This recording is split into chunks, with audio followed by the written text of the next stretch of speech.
Hello my vacuum cleaner chums, and Charlie is here as well, and welcome to a 3-month review of the Aeg UltraCaptic. Charlie's dropped his shoe. Yes, I have had this, I won't say fantastic, I've had this vacuum cleaner for 3 months now. My first new machine that I have forced myself, and the word is forced, to use daily. Haven't we, Charlie? You like it? And it's not too bad. So, how is it faring? Well, it is covered in dust, and there's a few scrapes here and there. As you can see, look on the wheels. There's a few marks and scuffs. Nothing too extraordinary. It has been used daily. It's been to London. It is going to appear on my television show. It certainly is. Didn't get turned on, I don't think. I think I said its name, but it was the neither. So, how is it to use? Well, clunky. Very clunky. It is a big old thing. And these bits of the handle here, especially being rubberised, they are a little bit scuffed up, get caught everywhere, don't they? And on your walker, yes. Tools wise, I will expand on this in a bit. I have mainly been using this one. The the Flex Pro nozzle, because it is light and mainly doesn't suck itself to the flooring like the other two. It's a little bit bashed up, and you can see that, because it flips over quite easily. Look, it spins 360. That bit there is very scratched up, and underneath, again, the wheels. How if I turn the light on? The wheels are catching it terribly, and stuff gets gunked up in there. That felt pad there is quite worn down, and all the front bits there are pretty bad. So it's taking a battering. These two I don't use at all. Come on to that soon. This is possibly the most horrible tool I've ever had the misfortune to use. It's dusting brush, it's got nice bristles, but that bit there is just too flipping, it's not deep enough. So you put it on the surface and it sucks itself down and then scrapes, rubbery scrapes everywhere. Plus it has a habit, and I probably can't make it do it now, but that used to pop off when you took the tool off. I'm not going to do it now. That is bloody awful. It's down, so you end up pushing down, not across. It's not very intuitive, is it, Charlie? No. And that's just a laughable crevice tool. I've had such problems with that. If I'm doing the stairs, you roll it along and it opens. The other way, it opens that way. So you have to do it sort of at an angle. It's a bit poor. Plus, if you're getting really mucky with it, I've used this to vacuum out a few other cleaners. That gets clogged up all in those little channels there. And it falls out of the little holder. I now have this sat in the correct place after somebody pointed it out on my first video. And there you go, it does that. You catch it wrong, off it comes. The handle's fallen over a few times, it's got a few scratches on it. I think ITV did a few of those. Those buttons there are quite nice to use. Oh, where's that one, Charlie? Hang on. The assistant's being annoying. There you go. What's a drink here as well? They're quite slow to respond sometimes. You have to really push them like properly. You can't just tap it. They really need to click. You probably won't hear that. I'm not going to bother trying to point it out.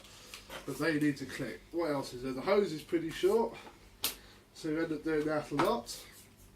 I've overheated it once as well. I was giving the stairs a good going over, and because it vents out the back, it's something that Roger Lang, my Basiac, is always going on about, and rightly so. You stand at the bottom of the stairs, it overheats and dies. But day to day, it's in the jammy trousers. I've been to the kids' play area with children, I hasten to add. Position this so you can see it. You do it. The bin, amount of times people have gone to lift it up using that bit and fall and foul is funny as anything. That bit in there gets full of dirt. Where it all falls out, it's filthy there. That bit in there gets full of dirt. This bit, and in fact it's done it now. So let's turn the light back on. And if I take the hose off, no, you're not having that, Charlie. There you go. Look, we'll turn it on in a minute. You always like that. It gets clogged up, as you can see. It's gunked up now. And this silicone at the front here, that gets covered in fluff, like that. And it kills the suction. So every now and again, you see that's got a feather in it. Why has that got a feather in it? You have to degunk it out. You'll know because it'll block. Pop that down there. The other issue, and this is a big one, I'll be honest, so I mainly got this to see how the compacting technology works, is you'll see it is about half full. It's not too bad, is it? So you go, oh, let's compact it down. You push it all down. Look at that, nicely compacted. Oh, we'll just store it away. All the dirt uncompacts itself, and if you're really lucky, isn't it, Charlie, it falls into that bit there, which is a bit useless. I've also had stuff rattle around in that bit as well. It comes in at the side there and spins around, making an awful racket, doesn't it? Yes. The other thing is that just looks awful. That all that seal there gets covered in dirt. You see there's a little bit of plastic that's made its way to the top there, so all that's going to have to be stripped down and washed. It's just dusty. And generally, it's just a bit rubbish. Let's be honest. So let us turn it on, and I'll show you what I mean about the tools. As I say, I use this one mainly, which is fine for the laminate. To be fair, this is the only carpet we have downstairs. No, it's not a deal breaker. But for the laminate, it works very well, but it's a bit scratchy. Very scratchy, and on the carpet it doesn't do anything really. It skims the top dirt off, but it doesn't do much else. This floor tool is very good upstairs, where we have carpet with no pile, rental spec carpet. On the rug, it's not too bad, it digs quite deep, but on the laminate, it snow ploughs, it sticks itself to the floor, and in fact, let's plug this in and I'll show you maybe why we don't use it. It's a bit first world, problem wise, but it's a problem nonetheless. Let me pick you up. So as you can see, we are on 0. And if we come over here, we have an entrance mat, which is basically just an offcut of lino. It's got stuck down, turn it on, setting 5, look.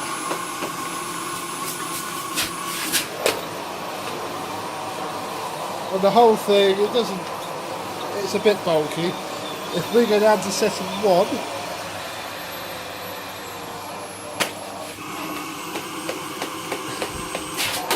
it still does it. And we won't go under the sofa or under the Charlie at all. If we take this off, the other tool that I don't use is the Parketo Pro, which is a shame because it is quite a nice tool. However, if we turn on again, it sticks itself down to the laminate. It goes underneath. But if I turn it up to 5,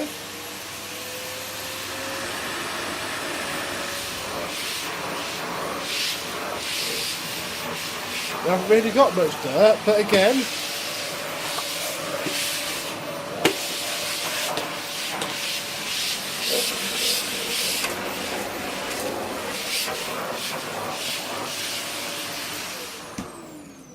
the bristles flex.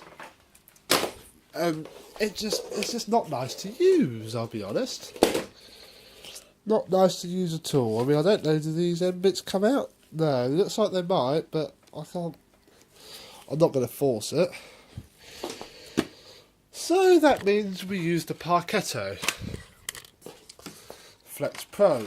Why do I keep calling it a Parketto? Numpty. Which does the job. It gets under the sofas. And it will pick up. I'll flog that.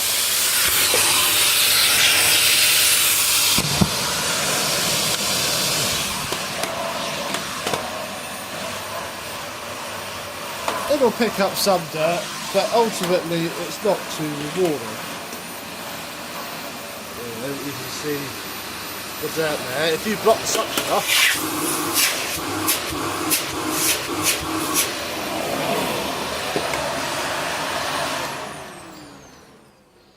so yes, been using the Parketto Flex Pro nozzle. God, I'm rubbish at this. Constantly. Those two have been sat in the porch. The other quirk is that the Aeg attracts all the dust to the rubber bellows and looks awful. The main carpet and hard floor nozzle, if I could just focus in on it. Come on.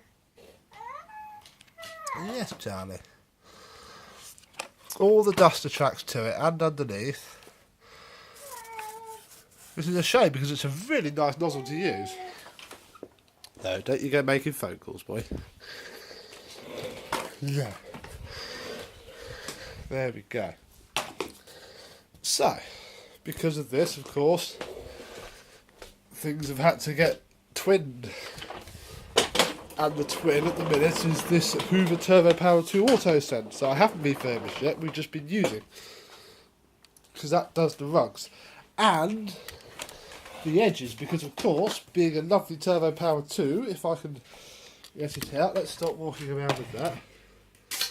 It's got the scabbard, which is excellent because you can put it on the end. And let's hear what. Let's do this properly. This is an annoying part of our house because the fluff gets right into it. This, not a problem. You can go around and up to the back. It's very nice, isn't it, boy? However, pop this on, and it sort of it does do it actually, but it's not as nice. Let's be honest, we don't have many other nooks and crannies to be fair, but it's just not intuitive to use. It's not nice to use. Likewise, if I want to do some dusting, I had the Dyson Soft Brush and the 35 to 32mm adapter for the Miele, and I could buy a square to 32mm adapter for this, which I haven't yet, because it only gets so far under there before you have to tip back, and that doesn't work very well. And again, if I can show you, put it down to 1 for a fair test.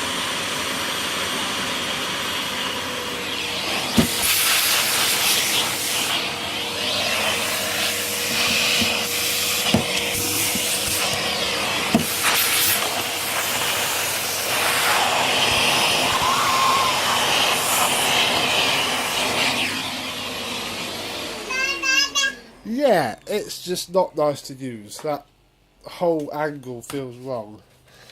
And again, if I just set you down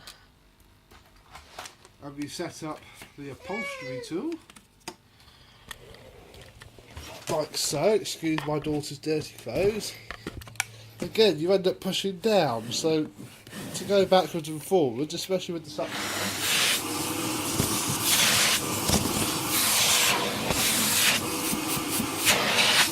you have to hold it there. That's a slightly better place to hold it.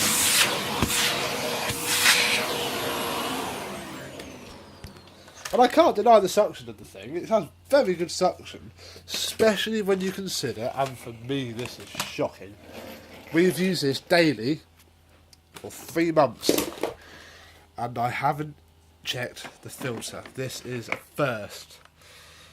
Ooh, look at that. Ooh, look at that. Oh, look at that. That's awful. That's not awful, I suppose. Should we have a look underneath? Ooh. Dirty. And all the fine dust, supposedly. Wow. Look. Look at all that fine dust. It's not bad for 3 months. With a few cheeky vacuums of some whole machines in the way. All as well. But we can't leave it. Now I've opened it. So, we shall get the top 2 out. And mainly before Amy gets home and before Charlie plays in it, we'll give it a clean.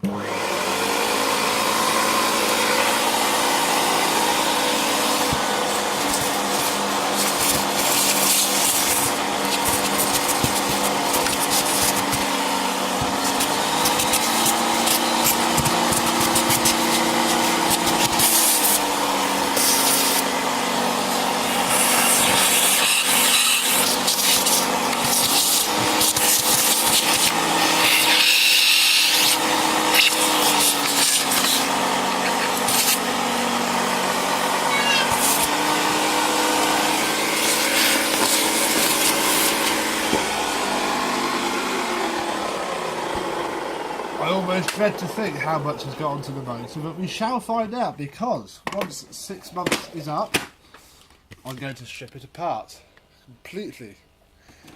And we shall see via a Manchester vac thread what is what. Let's also check the exhaust filter, which is actually spotless, which is good, and that's not too bad either. That's just carbon dust in there. There's not any dust to speak about. There's a fair bit of film, I shall say, but it seems that that pre-filter has captured most of it, so that's good. I bet the suction's improved now. Immensely. However, because of course I've now got dust all over the carpet, and I have a complete second cleaner to get dust off of the carpet, we'd best use it, hadn't we? Angle you down so you can see it. We'll leave it on its auto sense setting, and we'll just clean this up with a proper hoover, eh Charlie? A real hoover.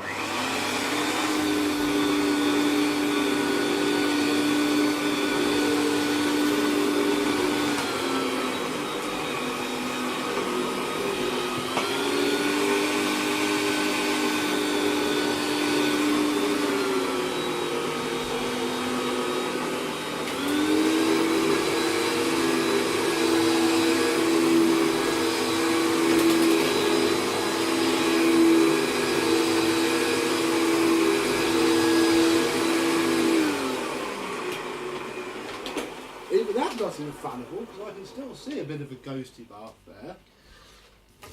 So let's see. In fact, I'll tell you what, let me adjust the camera so you can see how it goes into the machine. Because if I poke it here and you look at that, you should be able to see the dust swirling.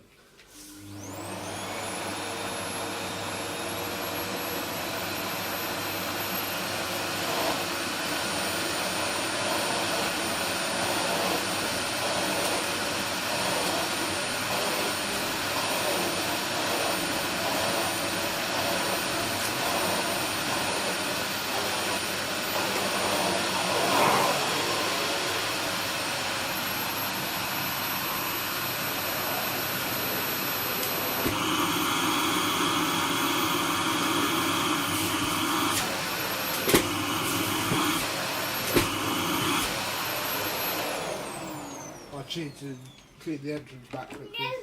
That's not too bad, is it, boy? No.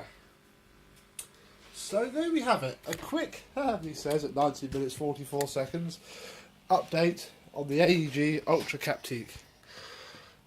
3 months to go. I'm going to force myself, and I use the word force fairly truthfully, to use it for another 3 months. There'll be other machines it's used with as well. But 3 more months, I should do another update, probably just after Christmas. And we'll see how it's doing. It's probably about to say, I might wait until I clean it all up. You can say that is not nice. It's a good idea, but it's not great. So, thank you very much for watching. Say bye-bye, Charlie. And we shall see you soon, won't we, boy? Bye for now.